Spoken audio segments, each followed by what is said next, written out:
Kron hine. Unyumenyi nara kotowo. Hello, and you ni adofo. Eyemu nuaba Eveeee nie.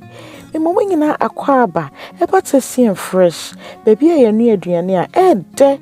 Na yesanso de nuama pa enua. Enti ene wa wo hwa ye ye teasers akono ye a wohui. Esan se bronye ye di fufuo kakra. Ni ye di teasers kakra. Enti yemfa nhyehyɛ swe. Enti aha me wa menama anase ye muade. Eni menentwinam. Enti in my saucepan no, me de menam na gumu, afei me de me seasoning egum. Me patro, me list the ingredients na me use ni nyina our description box. Enti ya na wa check it. Why? Enti me de me blended garlic ginger eso ena eka hwe. Enti enwa na me numui. Afei me de nsuo kakra ebebo ase na afide ye de esi eja no so. Ni ama no sima kakra na anua.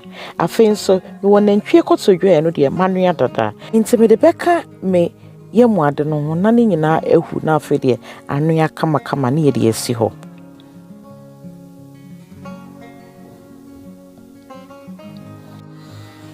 Enti aha no me ingredients aka ne ayoyo kakra, me kojene, me into samaya, me tomato puree, ena me dawadawa. Me pacho teaser de wo ye na dawadawa nka ho a enye de. Enti aha no me blende me jene eni me meko. Enti me saucepan ena me de mango kakra egumum, me de me dawadawa tum, ena me hwie me meko, eni me jene, eni me into sama blend ne egumum. Me say teaser tea ne de. Na ne yesu ye so simple. Enti na me kan bronye enye fufuo ne emu nko an ye bedi teaser so kakra kan essence ye Ghana for. Enti aha no me tea tomatoes anase me tomato puree na me de aka hwen. Enti menum no mama na chikakra na makata so. Enti ayese ben no na me de me stock anase me broth eye ensuo na me hwie free me nam no me de agum. Enti mekata so kakra na mama no swatch na afide me de me nam egum.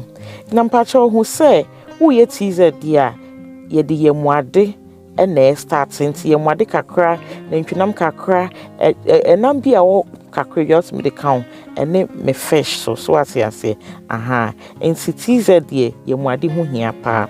Enti yenkwan na ye kama enti me di me seasoning kakra egumu na wo yenso amanenye light kakra e mane mpi bebre esan se ye dugu ayoyo ne so anachese baby a ye kama. Enti aha no ye stew no na beans aha me fish ne tum na afi melewa mi jano kra na esiso na anua boko na afi de yenko ye ayoyo no aha enti green ni into me saucepan and I'm doing so kakra gum na me de me green leaves eye ayoyo edi egum and na me de me dawa item ubetime nso de baking soda kakra so aka anase kewu that is optional.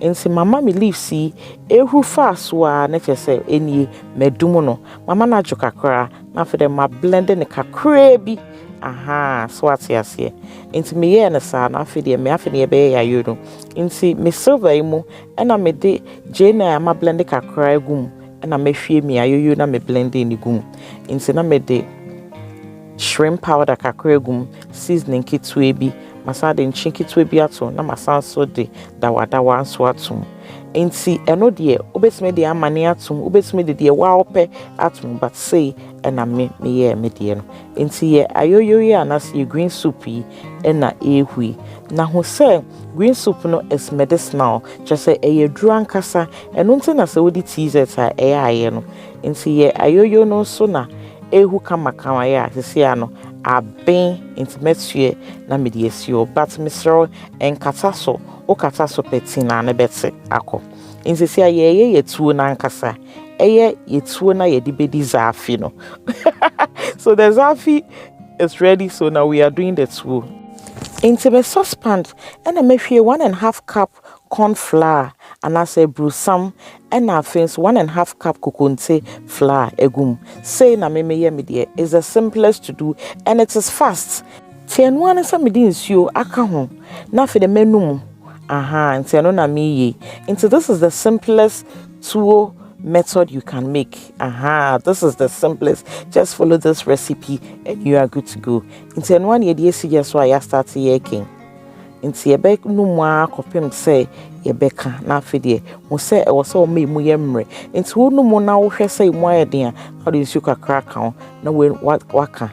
Into ya yet no na any are you ready? Once you am and it is so simple to do.